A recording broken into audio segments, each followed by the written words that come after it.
7 de la mañana con 21 minutos, amigos televidentes. A continuación dialogamos con Ana Belén Cordero, él es asambleísta por el Movimiento Creo. Buenos días, asambleísta, gracias por acompañarnos. La Ley de Fortalecimiento Institucional y de Seguridad Integral aprobada en la Asamblea Nacional va a permitir que al país... Buenos días y bienvenida.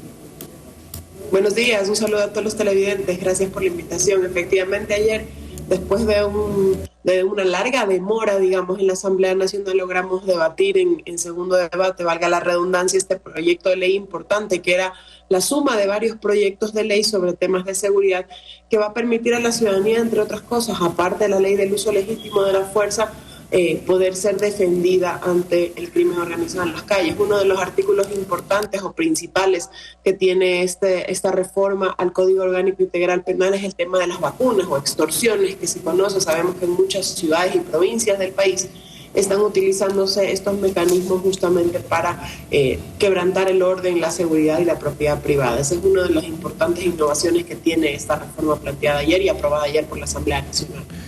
¿Esto permitirá ya que los jueces tengan los argumentos jurídicos necesarios para enfrentar y encarcelar a los que sean detenidos ante estos ilícitos?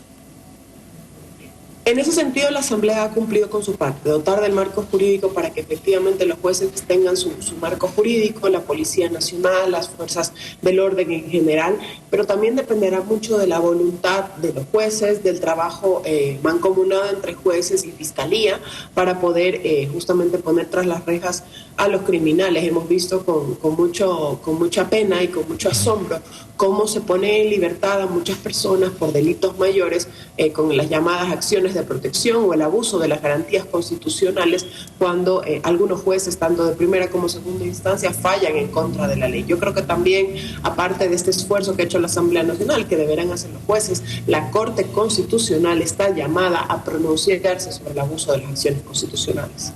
¿Significa que hubo coordinación con la justicia al tener estos inconvenientes para solucionarlos dentro de la ley en la Asamblea? Es decir, ¿se dialogó?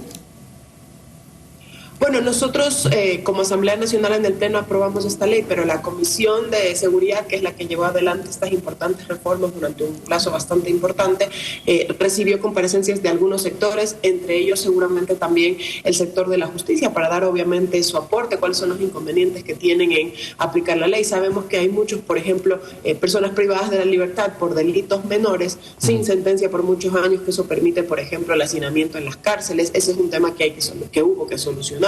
Otro de los temas justamente es la tipificación del delito de extorsión o vacunas, que no lo tenían en el Código Orgánico Integral Penal, entre otros temas. Pero ayer, y eso sí debo comentar, aunque hubo una votación casi unánime en el Pleno aprobando esta ley, hubo un sector del ala radical de Pachacuti, básicamente el sector relacionado a Leonidas Issa y a la CONAIE, que no votaron a favor de este proyecto de ley importante para los ecuatorianos. ¿Eso significará que esta ley también pueda aportar a que bajen estos delitos o más bien solo le da las armas para que las opciones jurídicas, para no utilizar armas, las opciones jurídicas para enfrentar justamente estos delitos, señor asambleísta?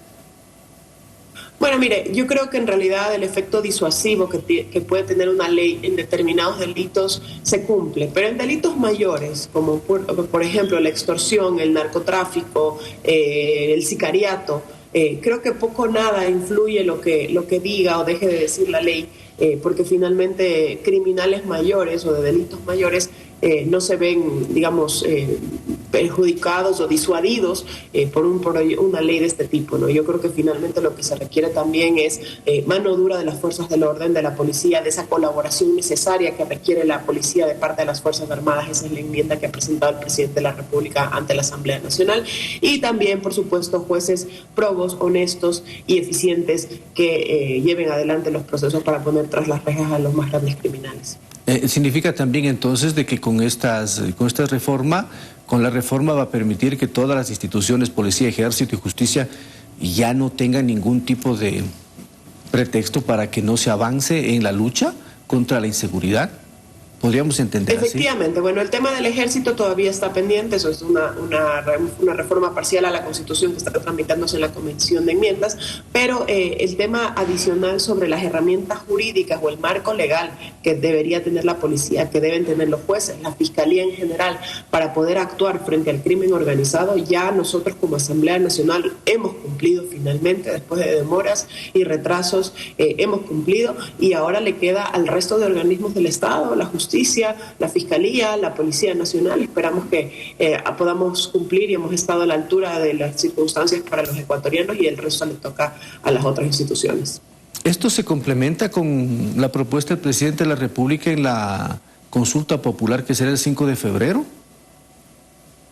Sí, efectivamente, la consulta tiene varios temas y entre esos temas es la lucha también contra el crimen organizado y el tema de la seguridad. Uno de ellos es el artículo, la pregunta que hace referencia a la extradición, porque algunos países han tenido muy buenos resultados, como Colombia o como México, con la extradición. Otro de los temas importantes que se plantea también ahí es poder trabajar de la mano o mancomunadamente entre la policía y las Fuerzas Armadas. Y no quiero que se malentienda en que la policía no es suficiente o que requiere estarle pidiendo apoyo constantemente a las Fuerzas Armadas. Cuando se dan sucesos como por ejemplo los amotinamientos en las cárceles lastimosos que hemos vivido en muchas ciudades del país, únicamente las Fuerzas Armadas pueden ingresar al primer estadio, digamos, de una cárcel, a apoyar a la Policía Nacional bajo un estado de excepción. Y sabemos perfectamente que los estados de excepción o los decretos de excepción que emite el presidente de la República son eso, de excepción. Tienen ese limitante que no se pueden emitir constantemente para que se reúna el COSEPE, que es el Consejo de Seguridad también, hasta que se reúna y tome una decisión, los amotinamientos continúan. Por eso esto es una medida de necesidad justamente para combatir el crimen organizado en las cárceles. ¿Se ha analizado el tema también de la reforma a la Constitución para que el Ejército tenga mayor responsabilidad constitucional con respecto a la lucha? Es decir, ¿es necesario avanzar con aquello? Es muy importante, justamente a eso me refería hace unos minutos, cuando nosotros me refiero como gobierno, que requerir o pedir la mano o pedir el apoyo de las Fuerzas Armadas, si bien la razón o la razón de ser de las Fuerzas Armadas es resguardar la soberanía y están entrenadas para resguardar el territorio, también están entrenadas de la mano con la policía para justamente resguardar el orden y dar un apoyo complementario. Así lo ha dicho ya la Corte Interamericana de Derechos Humanos, tanto en sus pronunciamientos como en su jurisprudencia, que es un apoyo complementario a la labor de la Policía Nacional. Existen al momento aproximadamente 46.000 efectivos de la Policía Nacional y 30.000 más o menos de las Fuerzas Armadas. Este apoyo complementario que ya organismos internacionales así se han pronunciado y que existe en otros países, permitirá al gobierno nacional y a las fuerzas del orden dar el apoyo complementario suficiente en las cárceles cuando existan amotinamientos. Habrá que ahora encargar al gobierno nacional para que entregue los recursos necesarios y se cumpla con estas disposiciones, entre ellas, por ejemplo, el tema de las cárceles, que sin duda es importante. ¿Ya es decisión política entonces? Efectivamente, es una reforma integral. Por un lado, lo que debe hacer la Asamblea con la reforma parcial para que las Fuerzas Armadas puedan entrar a colaborar complementariamente con la Policía Nacional, el dotar de recursos a la Policía Nacional, a las Fuerzas Armadas, a las cárceles del país. Es una reforma integral que también va de la mano de política pública y una estrategia criminal que la lleva adelante el gobierno nacional. ¿Habrá un seguimiento por parte de la Asamblea para estas decisiones o ya es netamente decisión de los que tienen que cumplirlas? Bueno, la Asamblea Nacional siempre se encuentra en constante fiscalización del poder público, es nuestra obligación, es parte de nuestras responsabilidades, más allá de debatir durante largas horas el día del bizcocho, que fue lo que ocurrió ayer en horas de la tarde, hecho lamentable. Creo que nuestra responsabilidad principal, entre otras, es la fiscalización y, por supuesto, se fiscalizará a quien se tenga que hacer que se cumplan todas las disposiciones y las políticas públicas del caso para dotar de seguridad a los ecuatorianos. Le agradezco mucho, muy amable, gracias. Buen día. Encantada, buenos días. Ana Belén Cordero, asambleísta de Creo, analizando las reformas a la Ley de Seguridad aprobada ayer en la Asamblea Nacional. Son las 7 de la mañana con 30 minutos, amigos, vamos a una pausa y tendremos mucho más.